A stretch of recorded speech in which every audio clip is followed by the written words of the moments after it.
saben, forma parte de la respuesta inmunológica humoral. Todo esto, en correlato con la respuesta inmunológica del huésped, va a condicionar una respuesta inflamatoria mediada por interleuquinas 1 beta y producción de moléculas antimicrobianas, ¿no? Entonces, si la respuesta inmunológica es adecuada, no pasa nada, en 90% de casos, pero en un 10% de casos, cuando la respuesta no es adecuada, ¿qué es lo que va a suceder? Va a progresar la enfermedad y va a desarrollar las formas graves. No es muy grave, no es muy común. Entonces, acá podríamos decir lo siguiente: en los primeros 5 o 7 días de la enfermedad, desde que empiezan los síntomas, la mayoría de los síntomas van a estar asociados a la bacteriemia del microorganismo, ¿no? ¿Cierto? Los primeros 5 o 7 días.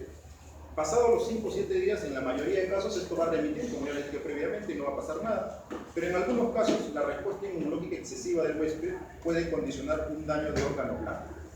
Daño a nivel del hígado, daño a nivel renal, daño a nivel muscular, daño a nivel cardíaco, daño a nivel pulmonar, daño a nivel neurológico. Y todo eso va a conllevar a que se hable de las formas graves. ¿Se entiende, no? Básicamente es eso. Entonces, ¿las formas graves se van a ver inmediatamente? No. Pasados unos 5 o 7 días después de haber iniciado los síntomas, por parte de la respuesta inmunológica.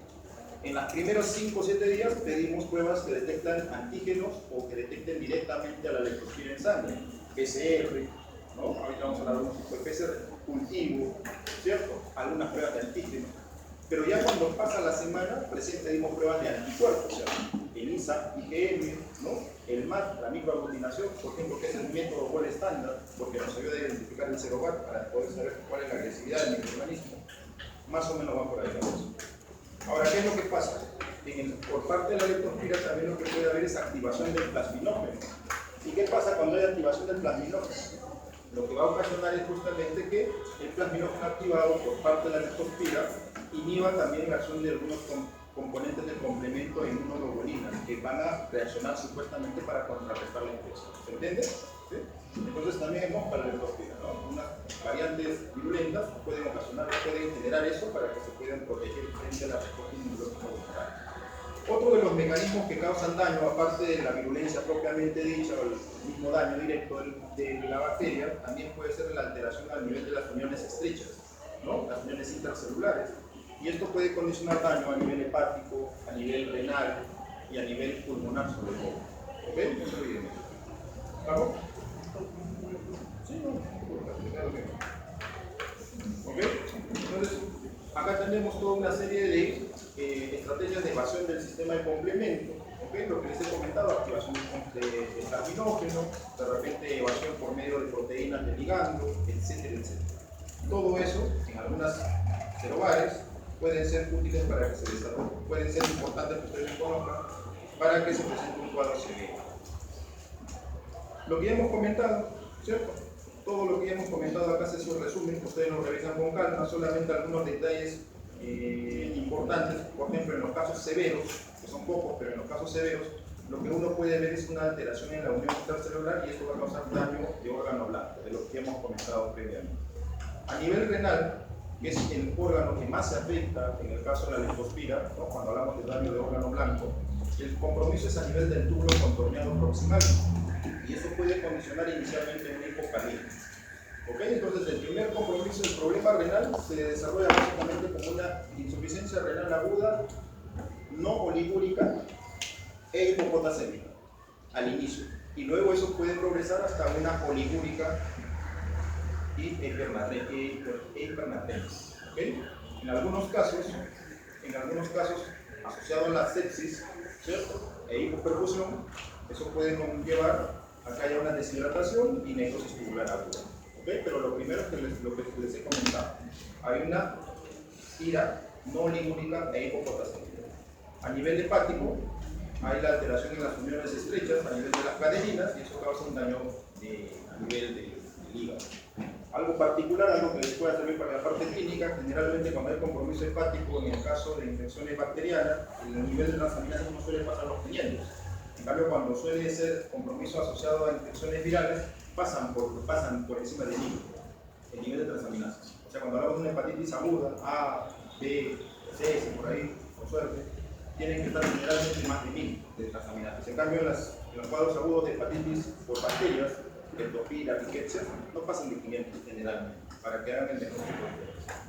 ¿Okay? El síndrome hemorrágico que se puede dar por activación de la coagulación y fibromolisis, la trombocitopenia, que se puede dar por un tema de consumo periférico o un síndrome hemofagocítico, ¿no? También hay que tener cuidado, ¿ya? Porque esto puede conllevar también manifestaciones clínicas aparte, como por ejemplo compromiso cerebral, por ejemplo, compromiso también a nivel del corazón, etc.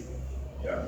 Y a nivel pulmonar, como les comentaba previamente, el cuadro clínico se asocia a una alteración en las uniones intercelulares. Y la forma más severa es cuando hay una hemorragia intracerebral. Miento, una hemorragia intracerebral. ¿Okay? Y en ese caso es una alta mortalidad, puede llegar a un 50-70% de mortalidad cuando hay hemorragia intracerebral asociada a la leptospira. El tema es qué hacemos. Ahora vamos a comentar un poquito al respecto. Y a nivel muscular, la leptospira por acción directa puede causar compromiso a nivel muscular, infiltrado a nivel de músculo. ¿Y esto cómo se puede manifestar desde el punto de vista clínico? Por las mialgias, que ustedes han escuchado seguramente, ¿cierto? Asociada a la leptospira, donde un paciente habitualmente se queja de dolor muscular, fiebre, cefalea en los primeros días, y el dolor muscular característicamente que compromete a nivel de las pantorrillas. Este es más o menos para que tengan una idea del daño muscular a nivel proximal, pero también puede haber un daño a nivel de la asa pequeña, sobre todo en la porción ascendente. ¿Ya? Lo que ya hemos conversado, todo el compromiso de los diferentes órganos que puede llegar incluso a disfunción multiorgánica, falla multiorgánica y muerte, que no es lo común, pero sí se puede dar, siendo los órganos más frecuentemente afectados hígado, riñón y pulmón. Siendo el pulmón el más grave, ya lo comentaba, ¿cierto? Epidemiología, solamente para tener una idea, la mortalidad, como pueden ver, no es tan alta, pero se puede dar en algunos casos, puede llegar hasta el 20%. Se sabe que en realidad está subestimado, o sea, porque como la mayoría de pacientes vienen con un cuadro febril que se autolimita, puede pasar desapercibido, ¿cierto? ¿Cuántos pacientes de repente estarán llegando a las consultas de ahora de los lugares cercanos a las zonas de inundación con cuadros febriles? Y uno dice que de repente es una virosis, ¿no? Dengue, de repente salmonela y de repente leptospira. Porque a veces se puede incluso confundir con una infección urinaria, porque el paciente viene con un compromiso renal y fiebre con leucocitosis. Entonces, al doctor dice, no, esta es una infección urinaria. No, o sea, hay que tenerlo presente. Es más frecuente en zonas de clima tropical y subtropical y se asocia mucho al tema del calentamiento global. Periodo de incubación hasta 14 días, lo más frecuente, pero puede llegar incluso hasta 30 días. ¿Ya? Los síntomas iniciales que les dije en los primeros 5 o 7 días están asociados con fiebre, cefalea, dolor retromitano y mialgias, por lo que hemos comentado previamente. Y pasado el otro periodo, pasado la semana, ya vienen los síntomas de compromiso de daño del órgano blanco. Compromiso renal, pulmonar, hepático y todo lo que hemos dicho, pero que eso se da solamente un 10 o 20% de casos. ¿Okay? Acá tienen una nueva lista de complicaciones, viendo de otras manifestaciones clínicas. Es muy frecuente asociada a la leptospirosis a una situación conjuntival, compromiso vascular, por eso que se ve el ojo ictérico inyectado de sangre, por así decirlo. Y otras complicaciones que se pueden dar, por ejemplo, son las que ya hemos estado comentando, ¿no? Pero aparte de ellas podríamos también mencionar, por ejemplo, la pancreatitis, ¿okay? Compromisos como anemia hemolítica, ¿okay? Compromisos como encefalopatías agudas diseminadas asociados a anticuerpos, ¿okay? Mononeuritis, síndrome de Guillain-Barré, arritmias cardíacas, uveitis, ¿no? Uveitis, también, igual que la sífilis, también puede causar uveitis anterior. Y en gestantes pueden causar pérdidas, ¿no? Y hemorragias o sepsis. Entonces, aparte de todo lo que hemos comentado, también esto tiene un gran espectro, un gran abanico de posibilidades clínicas. Esto es lo que ya hemos dicho. La primera etapa de los síntomas generales y a partir de la semana ya vienen los síntomas inmunológicos. 90% leves, no pasa nada, no hay ningún inconveniente, incluso hasta sin tratamiento se autolimitan, pero en algunos casos pueden complicarse con todo lo que hemos dicho previamente. ¿Okay? La resolución de los síntomas en algunos casos puede demorar hasta 12 semanas, o sea que puede ser lento. ¿Okay? Tengan a veces un poco de paciencia en algunos casos. Y hay algunas secuelas que se pueden ver a largo plazo. Por ejemplo, puede haber migraña, uveitis, fatiga crónica, que es común a otras infecciones también, como el dengue, la malaria, por ejemplo, cuando ya han salido del cuadro. Trastornos obsesivos compulsivos, parecias, etcétera, etcétera, ¿no? Y en algunos casos hasta insuficiencia renal. Porque ¿qué es lo que se ha visto? Que pacientes que en algunas poblaciones donde se llevaron a cabo brotes de leptospirosis, se vio una incidencia a largo plazo de insuficiencia renal crónica. Y cuando se han hecho estudios en animales y ahora están en evaluación en humanos, ¿qué es lo que había pasado? Había una fibrosis a nivel renal. Y esto desencadenado por la presencia de la espiroqueta. ¿Okay? Acá tienen las formas severas, lo que hemos estado comentando. ¿Okay? Ya más o menos ya lo hemos repetido, así que esa parte no nos compliquemos. Lo que hemos dicho es que el compromiso renal es bastante frecuente. Ya hemos comentado también cómo es el comienzo de este cuadro. El compromiso del WAVE dentro de las formas severas es el más, digamos, es el más característico, pero el que tiene mayor mortalidad, ¿cuál es? El que desarrolla hemorragia intraalveolar, ¿cierto? Con un hasta 75% de mortalidad. Y puede haber compromiso neurológico, ¿no? Incluso con los chicos de la práctica les hemos presentado casos de un paciente con encefalitis, ¿no? Por leptospira, ¿cierto? Y en algunos casos incluso puede haber arteritis de grandes vasos, ¿no? De la cerebral media, de las coronarias, etc. Los parámetros clínicos que podemos ver, por ejemplo, con todo el cuadro que ya hemos comentado, puede ser la leucocitosis, la ketopenia, ¿no? Incremento del TP por alteración hepática, transaminasas incrementadas, la creatinina incrementada, el potasio disminuido, ¿no es así? Podemos tener el CPK total también incrementado por el compromiso muscular, y si hubiera compromiso respiratorio, la desaturación. Miren, por ejemplo, acá tenemos estas imágenes que algunas se pueden parecer a un patrón miliar con algunas zonas de condensación que nos indican zonas de hemorragia intraalveolar. ¿Qué es lo que pasa cuando tenemos hemorragia intraalveolar en alta mortalidad? ¿Qué podemos hacer? Ahí tenemos todavía dificultades. Algunos están intentando utilizar corticoides para reducir la mortalidad, pero se ha visto que solamente es útil en los casos severos, pero cuando se inicia el tratamiento de forma precoz. Ahora, ¿cómo saber que un paciente que tiene compromiso pulmonar va a evolucionar de una forma severa? Eso es lo que tenemos todavía en blanco. Entonces, ¿qué es lo que hacen los doctores en la selva, sobre todo? Cuando hay brotes, donde vamos a tener una gran cantidad de casos, apenas el paciente está tosiendo, le agregan corticoides. ¿Por qué? Porque no se sabe cuál se va a complicar. Pero como van a haber varios casos, de repente alguno de ellos se puede salvar. ¿Me dejo entender? En cambio, cuando tú tratas a un paciente, solamente a uno o unos pocos, que viene con el cuadro respiratorio, probablemente va a venir ya con un cuadro avanzado. Así que si tú instauras ahí el corticoide, no va a tener ningún beneficio clínico, así que ahí no pasa nada. ¿Okay? Compromiso neurológico, en el mismo caso de un paciente puede haber, por ejemplo, cuadros de isquemia, por arteritis, y todas las complicaciones oculares que hemos visto, ¿no? Uveitis, compromiso nervio óptico y otros. Las complicaciones, lo que les decía hace un rato, ¿no? Aparte de lo que ya hemos comentado, por ejemplo, el compromiso renal. Se ha visto que en algunas zonas puede haber un incremento de casos de enfermedad renal crónica asociado a fibrosis por presencia de colágeno tipo 1 y tipo 2 a nivel de la membrana basal. ¿Okay? Y se están buscando algunos marcadores, biomarcadores que indiquen actividad, fibrosis. Eso está en esto. O sea, para ustedes, ¿no? Chequen, ahora que está viendo tantas lluvias, a ver, de repente por ahí algunos nefrólogos, de repente por ahí ven una incidencia alta de enfermedad renal crónica en la selva, en las zonas del norte. Puede tener correlato. ¿Cierto? Eso es lo que han visto en el estudio clínico. Entonces, ¿qué más puede haber? El contexto ecológico en el cual se desarrolla la leptospira no es solamente por la leptospira, también puede haber dengue, malaria, riqueza. Y si bien es muy frecuente, como pueden ver, muy poco, menos del 5%, tal vez estas tres enfermedades son las más asociadas al dengue, a la leptospira, ¿no? Dengue, malaria y infecciosis. Y por eso que cuando uno ve a un paciente con un cuadro febril tropical, aparte de leptospira, nos echamos a buscar dengue, malaria, infecciosis y leptospira. ¿Ok? ¿Me dejo entender, chicos? Exámenes auxiliares, lo que ya hemos comentado. Le vamos a dar una vuelta al asunto. Con respecto al diagnóstico, lo que hemos dicho, ¿no? Está en la primera semana, PCR. Ahora hay varios tipos de PCR. El PCR convencional, que se demora mucho, que se utilizan varias temperaturas en el procedimiento, y ahora hay otros nuevos tipos de PCR, como el PCR en bucle isotérmico. Y por ejemplo, en ese PCR, ¿qué particularidad tiene? Que es una prueba que no necesita diferentes tipos de temperatura para cada fase del PCR, porque eso lo han expuesto seguramente ustedes en bioquímica, sino que solamente es una sola temperatura.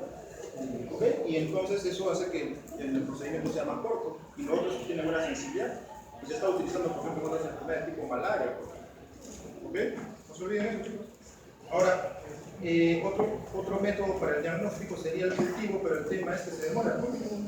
Hasta 14 días y necesita medios enriquecidos, y todo medio enriquecido tiene riesgo de ¿qué? De contaminación. Entonces no ayuda. ¿Okay? Me avisan cuando haya pasado 20 minutos, ¿no? A veces hablo de... Y lo otro es exámenes indirectos, anticuerpos. ¿Okay? Y eso es pasada la semana. ¿Okay? Ahí tenemos ELISA IgM y algunas pruebas rápidas también que nos pueden ayudar. Por ejemplo, detección de la leptospira en sangre, en el caso de PCR, ¿no? Las pruebas del PCR-LAM, lo que les decía, ¿no? De bucle, son térmicos, tiene una buena sensibilidad frente al PCR convencional. Las pruebas de anticuerpos, ¿okay? Más importante cuando los anticuerpos, ¿ves? El PCR-LAM mejor que el PCR convencional. Están casi al mismo nivel, pero ¿cuál es la particularidad de que es más rápido? El LAM. Es más rápido y menos costoso, entonces te conviene. Entonces está desplazando ya el PCR convencional, este PCR-LAM. ¿Me dejo entender? Sí. Okay. Eso a nivel de varias enfermedades, no solamente de leucemia. Y en el caso de los anticuerpos, el MAT es el gol estándar y idealmente se está 1 sobre 400. ¿Okay? ¿Por qué es el gol estándar? Porque me ayuda a identificar el serovato. ¿Okay? Hay pruebas inmunocromatográficas también que nos sirven para el diagnóstico precoz. ¿Okay? Son algunas que tienen buena sensibilidad, sobre todo aquellas que detectan los lipopolisacáridos. Esto es lo que ya hemos comentado. En la primera semana todo lo que es detección en sangre, pasado la primera semana todo lo que es anticuerpos y detección en orina. Y en el caso del líquido cefalorraquídeo puede incluso identificarse la leptospira hasta finales de la segunda semana de inicio de ciclo. ¿Okay? Básicamente. Tratamiento, acá hay un tema. Hay estudios en los cuales se dice que si el antibiótico se retrasa más de 5 días, ya no hay necesidad de dar antibiótico porque no va a causar ningún cambio. Pero si se da en los primeros 5 días puede causar beneficio, menor tiempo de enfermedad, menores complicaciones. O sea, la idea es instaurarlo lo antes posible. El tiempo de tratamiento más o menos de 5 a 10 días. Generalmente lo que utilizamos son beta-lactámicos, amoxicilina para el vía oral, ceftriaxona para las formas severas. Si no tenemos eso, alternativamente podemos utilizar tetraciclina, tipo doxiciclina. Otras alternativas son los macrólidos y furoquinolones. ¿Okay? Y no hay diferencia en relación a la respuesta de diferentes tipos de antibióticos. Son iguales, no hay ninguna diferencia. ¿Ya? ¿Qué es lo que puede pasar en algunos casos? Sobre todo cuando usamos beta-lactámicos, se puede desarrollar esta reacción que se llama Harris-Keimer, que se desarrolla con todo lo que son espiroquetas, también con sífilis, ¿no? Mata el antibiótico a las espiroquetas y se desencadena una respuesta inflamatoria severa, producto de la exposición a antígenos. ¿Se entiende, no, chicos? Entonces el paciente estaba aparentemente tranquilo, le hace el antibiótico y pasa unas horas o un día y el paciente comienza a tener fiebre de malestar. ¿Por qué? Porque mueren las espiroquetas y se desencadena liberación de antígenos y la respuesta inflamatoria huésped se exacerba. ¿Me dejo entender? Eso se llama reacción de Harris-Keimer. Puede llegar hasta el 20%. Y bueno, generalmente no hay complicaciones, pero hay que tener cuidado, ¿no? Porque puede acompañarse en algunos casos con hipotensión y shock. Así que hay que tener siempre monitorizado a nuestro paciente, no hay que abandonar. En algunos estudios preclínicos se ha visto que tú puedes seguir dando antibióticos incluso pasados los 5 días de inicio de síntomas, pero básicamente la repercusión que va a tener es en reducir el riesgo de complicaciones a nivel del riñón. Ahí tienen la dosis de los antibióticos, manejo de las formas, más o menos tiene un sentido, ¿no? En función a los exámenes, en función al monitoreo y el compromiso más frecuente, y cuando necesitamos hospitalizar o no. ¿Okay? Cuando hay formas severas, claro está, sobre todo a nivel hepático, vamos a ver, por ejemplo, lo más frecuente, vamos a necesitar de repente algún tipo de tratamiento adicional, ¿no? Plasmaféresis. Si hay compromiso renal, diálisis, de preferencia diálisis diaria, y si hay compromiso pulmonar, como les dije, podríamos utilizar corticoides. ¿Se entiende? ¿Sí? Pero ya les dije, como hace un rato, que los corticoides serían útiles cuando se administran de forma precoz. Ahí tienen los manejos de soporte. Y precauciones en relación a la parte preventiva, todo lo que es control sanitario. ¿Okay? Protección física, botas cuando ustedes estén caminando, guantes, hay vacunas que se están generando para el humano, las vacunas que están circulando son para animales, pero hay algunas que están generando para los humanos. El problema es que necesitan refuerzo cada 2 años, así que no es tan práctico por ese lado, pero se están desarrollando. Y profilaxis antibiótica, pero para aquellas personas que van a ir a una zona endémica. Por ejemplo, digamos, ustedes viven acá y se van a ir por un tiempo prudente a una zona endémica de leptospira, podrían tomar doxiciclina una vez por semana hasta el tiempo que estén en el periodo en la zona endémica. Con eso se puede tener prevención. Pero para una persona que vive en la zona endémica, si toma ese régimen, no le va a servir. ¿Ok? Solamente para una persona que es foránea. Esto sobre los ligandos para las diferentes vacunas que se están generando. Y bueno, esa es la primera parte. Tratado de correr un poco, no voy a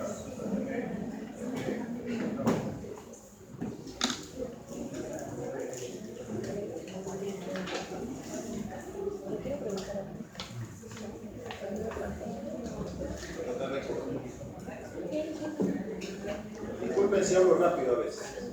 ¿Ya? Entonces, con relación a la enfermedad de Carrión, estamos todos cansados.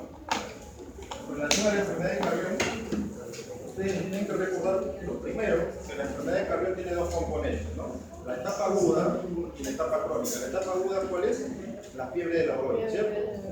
Y la etapa crónica es la verruga peruana, ¿cierto? Entonces, se dice enfermedad de Carrión porque Carrión por lo que hizo es tomar una verruga, lo machacó, se colocó, tuvo el cuadro histérico, el cuadro hemolítico, entonces dijo, ah, es la misma, ¿cierto? El mismo mes. Murió por eso. Bueno, teóricamente. ¿Cierto? Teóricamente murió por eso. Teóricamente. También se sabe que puede ser otra causa. Bueno, ajá. Después, más adelante, otros investigadores, por ejemplo, Hideo Noguchi también hizo un experimento semejante. Entonces, es una enfermedad muy antigua en nuestro país. Es frecuente en lo que es Perú, Colombia, Ecuador, ¿no?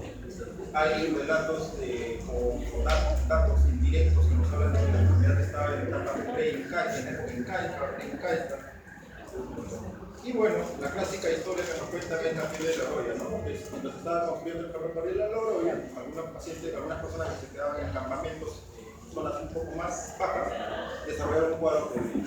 Y bueno, se le dio el nombre por la zona. Y bueno, la historia de Alcides de Carrión, ya se hemos comentado. Y como pueden ver desde un punto de vista histórico, cómo es que al inicio, una vez descubierto la enfermedad, poco a poco se han ido descubriendo algunos componentes del problema. Por ejemplo, el agente etiológico, el mecanismo de transmisión, los diferentes vectores, ¿no?, eficaces de la infección y los tratamientos. Y cada vez los métodos diagnósticos.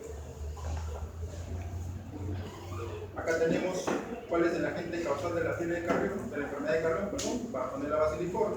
Tenemos la forma aguda y la forma crónica, como hemos comentado, pero no olvidar que pueden tener diferentes nombres. No lo pueden reemplazar con calma. Y también no olvidar que existen otros tipos de Bartonelas que pueden tener también compromiso, digamos, semejante, ¿no? Acá tienen también una lista, ¿no? Lo más importante: Bartonella pencellaria, asociada a la enfermedad por arañazo de gato, angiomatosis vacilar; Bartonella quintana, también asociada a angiomatosis vacilar y fiebre de las trincheras, entre otras. Ahora, ¿qué es lo que pasa en la etapa en lo que es la fiebre de la orolla? O miento, en la enfermedad de Carrión, perdón.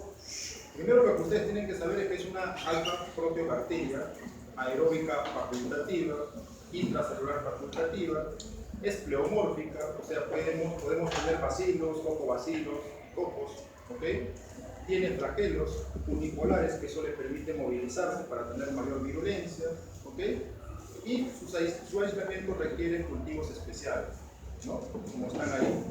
La temperatura a la cual crecen de forma óptima es a los 19 a 29 grados, y el vector que transmite la infección es la luxoma, pero no todas las luxomas, hay algunas nada, porque hay algunos vectores que no son eficaces. Aparte de la transmisión vectorial, puede haber también transmisión por transfusión, no se olviden, y también transmisión por vía vertical, de la mamá al bebé. ¿Qué es lo que pasa en la etapa aguda? Lo que estamos viendo acá, ¿no? El paciente se infecta picado por el vector, digamos la forma más frecuente, ¿okay? El vector se dirige a los glóbulos rojos y también a las células endoteliales, genera todo lo que es un cuadro de hemólisis pasado de 1 hasta 30 semanas, y donde se va a manifestar, aparte de la hemólisis, cuadros de síntomas generales: fiebre, cefalea, artralgia, díspnea, extravasación del plasma a veces, hepatosplenomegalia, y que en algunos casos, si por ahí de casualidad de suerte del destino se cura, pasado unas semanas, puede pasar a una etapa crónica, en algunos casos desarrollando lo que es la verruga peruana, ¿no? Que son lesiones angiomatosas de diferente tipo que pueden estar asociadas a fiebre o no. Y estas son las personas que son el reservorio, ¿no? Porque el reservorio para la Bartonella basiliforme es el humano. Estas son las del reservorio. Y otro vector susceptible pica a esta persona y transmite a otra persona la infección. ¿Ok? Más o menos por ahí va el ciclo. Ahí tienen los lugares más frecuentes, sobre todo las zonas que están a altitudes de 600 a 3.200 metros sobre el nivel del mar, en Perú, Ecuador y Colombia. Las hembras son el problema, maestro, no se olviden, ¿ya? Las hembras se alimentan de sangre y ellas son las que se pueden causar problemas de salud. Ahí se tiene que cuidar, ¿ya? Que tienen que tener en cuenta que en el caso de la leucemia, ellas tienen conducta nocturna, así que habitualmente nos pueden picar cuando estamos en la noche, ¿no? Estamos durmiendo ahí en una zona, un vallecito ahí de Andino, ahí nosotros haciendo una cosa, ahí nos pueden picar, ¿ok? Y existen algunos otros vectores que probablemente pueden estar asociados también a la transmisión, aunque eso todavía lo vamos a dejar ahí en stand-by, pero algunas garrapatas. Pero si les preguntan cuál es el vector por excelencia, ustedes tienen que decir qué cosa, leucemia. Pero no solamente la leucemia seca, sino es la hembra. ¿Ok? Hay algunos tipos de leucemias que pueden ser endémicas en algunas regiones, y les dejo la lista, lo revisan, no le vamos a preguntar, pero solamente para que tengan una idea. Y lo importante es que ustedes tienen que recordar que hay algunos vectores que son competentes, que tienen mejor capacidad para transmitir la enfermedad. La leucemia verrucarum, peruensis, robusta y maranoensis. ¿Okay? Lo más importante, las dos primeras, verrucarum y peruensis. Como pueden ver, existen algunas zonas que son más endémicas: Ancash, Amazonas, Ayacucho, Cajamarca, la zona de los valles interandinos, ¿no? Algunas zonas de Lima también, Huánuco, La Libertad.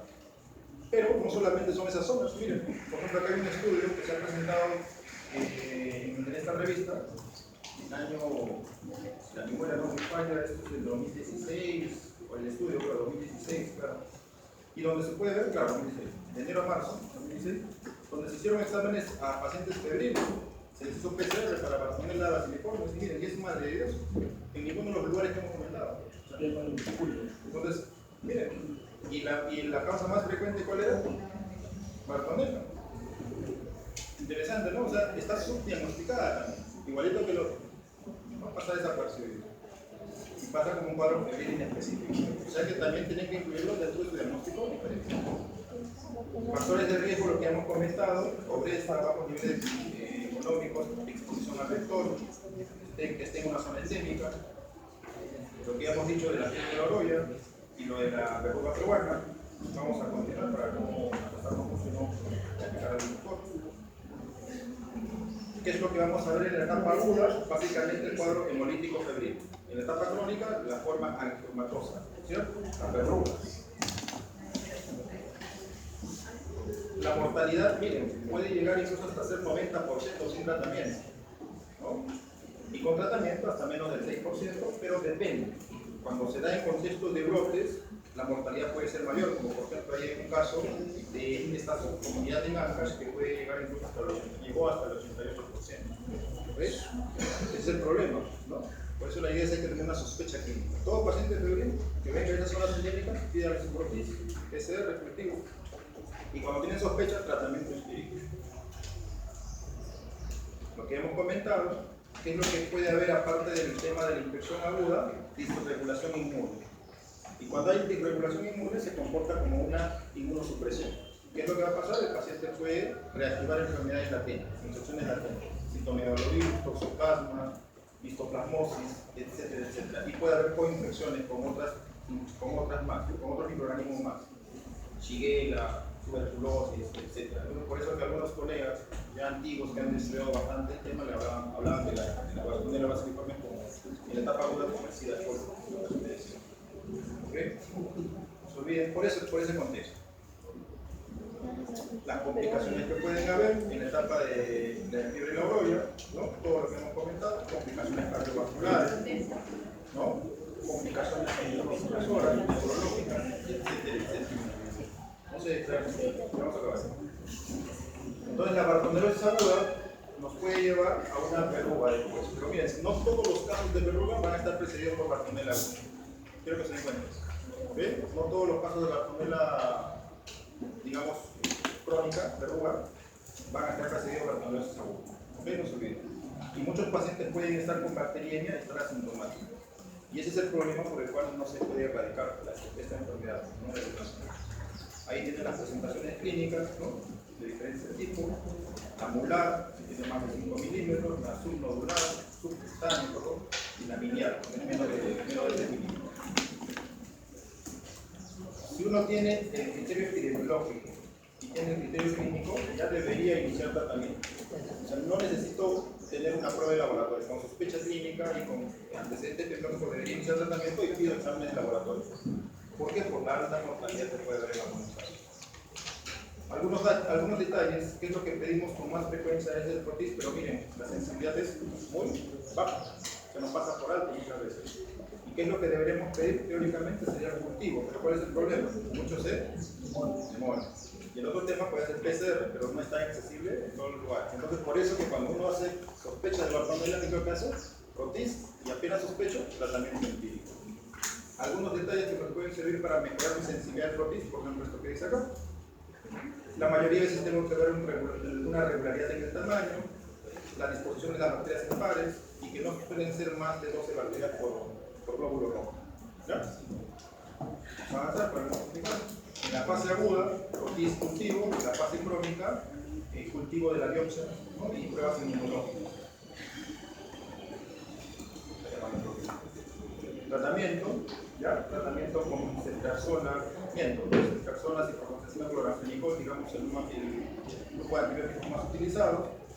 Esto les vamos a preguntar. Básicamente, si es una forma leve, vamos a utilizar amoxicilina clavulanico más ciprofloxacina en algunos casos. Y en las formas graves, ciprofloxacina más ceftriaxona. Ahora, ¿cuál es el detalle? Se ha visto en estudios de resistencia que la Bartonella basiliformis puede tener mutaciones en algunos genes que codifican resistencia a la ciprofloxacina. Los genes GIRA, GIRB, PAR-C, PAR-E. Entonces puede haber resistencia, y de repente por ese motivo es que a pesar de dar tratamiento no tienen una buena respuesta. ¿Se entiende, muchachos? Entonces, en las formas crónicas tenemos que utilizar medicamentos que, aparte de que tengan acción frente a la bacteria, tengan acción frente a ¿qué? A la capacidad antiogénica. Entonces usamos, por ejemplo, rifampicina, la cipromicina como terapia de primera línea y la rifampicina como el antibiótico, digamos, de segunda línea que más se utiliza. ¿Ok? No se olviden. Ahí está lo que les comentaba previamente, ya no amplío más para no prolongarlo. El tema de la resistencia, como pueden ver, el antibiótico al cual más hay resistencia por parte de la Bartonella basiliformis es las fluoroquinolonas. ¿Ok? La medida de prevención, bueno, pues básicamente evitar lo que es la picadura, contacto con la leucemia y evitar la pernoctar en zonas donde estemos. No lo voy a dejar porque si no podría dejar se lo voy a enviar a uno de sus compañeros de Soles el pie, le voy a decir que le haga llevar a su delegado y se va a salir a Escribí las delegadas. Sí,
básico de personas,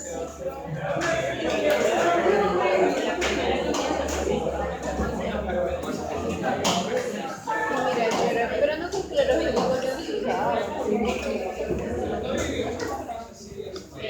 Ya me dieron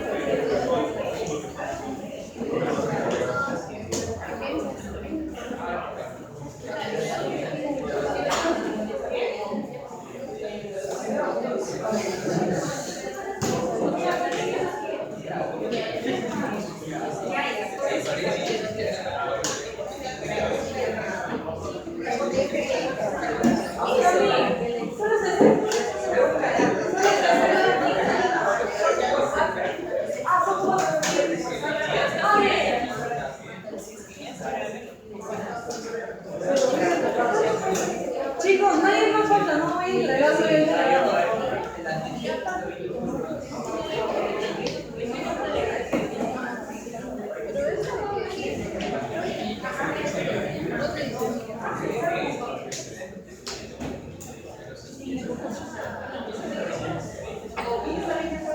No, me confundí porque como tú también hablaste, pero para...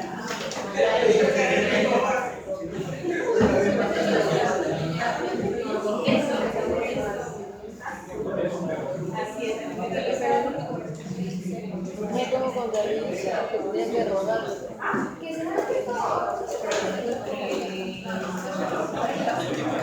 ¿Tragaste todo?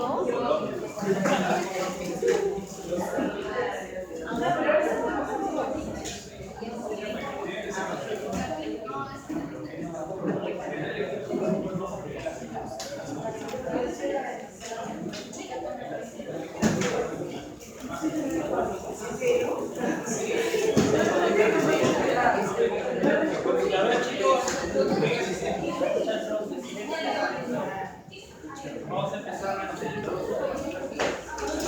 Silencio. Todos como cansados, ya. Por favor, vamos a acabar rápido con las clases. Las clases que ustedes dan, que ustedes disponen y la grabación no son las que yo por la son de otros. Vamos a hablar sobre este grupo de enfermedades que agrupan grupo de enfermedades ocasionadas por protozoarios de género de España. Esta es una enfermedad actualmente en nuestro país, se podría decir que es desatendida, principalmente por los lugares donde se presentan los cuadros clínicos. Generalmente son zonas de la selva, ¿ya? Y zonas principalmente de la sierra. Son transmitidas por los mosquitos hembras. Ustedes saben que los mosquitos hembras en la mayoría de las enfermedades tropicales son los que van a picar y succionar la sangre, ¿no?, de los animales vertebrados, del ser humano. Principalmente, ¿por qué? Porque son los mosquitos hembras los que necesitan el consumo de esta sangre para la formación de sus huevos, ¿no? ¿Y cómo se alimentan los machos, los mosquitos machos? ¿También consumen sangre o no?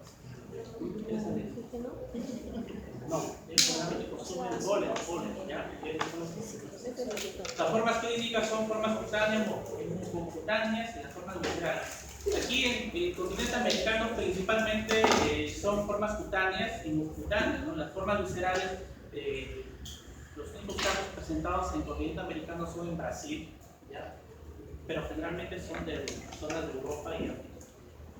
Son de curso generalmente crónico, las úlceras de presentación. Ahora, la clasificación taxonómica que propone la Organización Mundial de la Salud va a ser principalmente dos subgéneros, subgénero Leishmania y subgénero Viana. Ahora, la diferenciación y agrupación va a ser principalmente de acuerdo a algunos rasgos biológicos que presentan en común estos protozoarios, ¿ya? Pero esta clasificación es en base al compromiso. Entonces, el lugar donde principalmente va a ocasionar el cuadro clínico. Por ejemplo, el complejo de Dodobani, todas esas especies, Dodobani, Charasi, tiene compromiso principalmente a nivel visceral, ¿ya? Entonces, la leishmaniasis visceral, vamos a ver que generalmente son ocasionados por estos grupos de protozoarios. Mientras que el compromiso cutáneo del viejo mundo, ¿no?, que se presenta en zonas de África y continente asiático, por ejemplo, el género Leishmania del complejo trópico. Ahora, ya yendo a lo que es el continente americano, vamos a ver que principalmente las especies afectadas son que pertenecen al complejo mexicano y al complejo brasileño que pertenece al género Diania. En nuestro país, ¿cuáles son más frecuentes? Generalmente las especies de Leishmania brasilense, Leishmania guyanense, Leishmania panamense, Leishmania peruviana. Esos cuatro son los que conforman más del 80% de las especies de protozoarios que van a ocasionar el cuadro clínico en nuestro país. ¿Okay? Esta es la distribución de las especies de Leishmania en nuestro país. Vamos a ver que generalmente en las zonas que corresponden a la selva y la ceja de selva, ¿no?, están en gran proporción por las especies de Leishmania brasiliense, ¿ya? Mientras que en la zona de la sierra de nuestro país, principalmente por la Leishmania peruviana. Se reportan las viejas décadas, ¿no? ¿Y cómo es la distribución del vector? El vector es la Lubsonia, aquí en el Nuevo Mundo, ¿ya? Continente americano, y vamos a ver que la distribución va a ser de acuerdo, principalmente si estamos hablando de las zonas selváticas o las zonas rurales de sierra, ¿ya? En las zonas selváticas, el vector perteneciente a la especie Lubsonia auranensis es el que principalmente predomina en las zonas selváticas, mientras que lo que corresponde a los casos clínicos de la zona de la sierra de nuestro país, el Leishmania peruviense. ¿Okay? Caso de Leishmania, mayor porcentaje desde que se ha reportado la Dirección General de Epidemiología desde el año 2000 hasta la actualidad son principalmente los cuadros cutáneos, ¿ya? Poca proporción de casos cutáneos, y como ven no hay reporte de casos viscerales. Es importante saber de dónde se notifican los casos. ¿Por qué? Porque para hacer el diagnóstico necesitamos tener la epidemiología y de dónde proviene el paciente para poder sospechar el cuadro clínico, ¿no? Entonces, una úlcera generalmente cutánea, puede ser una úlcera uno o varias, que tiene más de 2 semanas de evolución, ¿no?, y que provienen de esas zonas endémicas, ¿no?, Madre de Dios, Cusco, Cajamarca, Piura de Libertad, que corresponden más del 50% de casos, debemos sospechar, debemos pensar cuadro de Leishmania. Ahora, el vector en nuestro continente americano es el Lubsonia, ¿no? Este vector generalmente se encuentra en la mayor proporción de casos, ¿no?, en lo que son las regiones de la selva, ¿ya? Pero ¿cómo creen ustedes que se infecta o compromete a la persona, al ser humano, si nosotros no ingresamos a su hábitat? ¿Cuál es el hábitat de este vector? El hábitat de este vector es principalmente las zonas oscuras de la selva, ¿no?, los árboles, los huecos de los árboles, lo que corresponde las cuevas, ¿no? Entonces, el ser humano no está dentro de las cuevas, el ser humano no está viviendo, ¿no?, recostado de los árboles, ¿no? Lo que sucede aquí es que este vector no tiene una capacidad de vuelo, generalmente están dentro de la selva, dentro de su árbol, del huequito de los árboles, no va a tener una capacidad de vuelo de desplazarse pues más de 50 metros, más de 100 metros. Entonces el ser humano es el que tiene que entrar a su nicho ecológico, ¿no? ¿Y cómo ingresa el ser humano a su nicho ecológico? Principalmente por la actividad laboral. Entonces, ¿qué actividad laboral va a ocasionar la destrucción del árbol? La tala de los árboles, ¿no?, la explotación minera, ¿no?, los cazadores, ¿no? Y aquellas personas que generalmente ingresan a la zona profunda de la selva, en el caso de algunos pobladores o principalmente los grupos terroristas, ¿no? Entonces, este grupo de personas van a estar afectados por este tipo de enfermedades, ¿ya? ¿Por qué? Porque el vector no es peridomiciliario, o sea, no está dentro de la casa, ¿no? Generalmente está en esos lugares donde son zonas oscuras de la selva, ¿no? Y generalmente por eso su reservorio principalmente van a ser las ratas, las ardillas, los hormigueros, los roedores, ¿no? Entonces, el ser humano es el que ingresa al nicho ecológico del vector, no es el que el vector lo busca al ser humano para ocasionar los cuadros clínicos. Pica preferentemente entre 18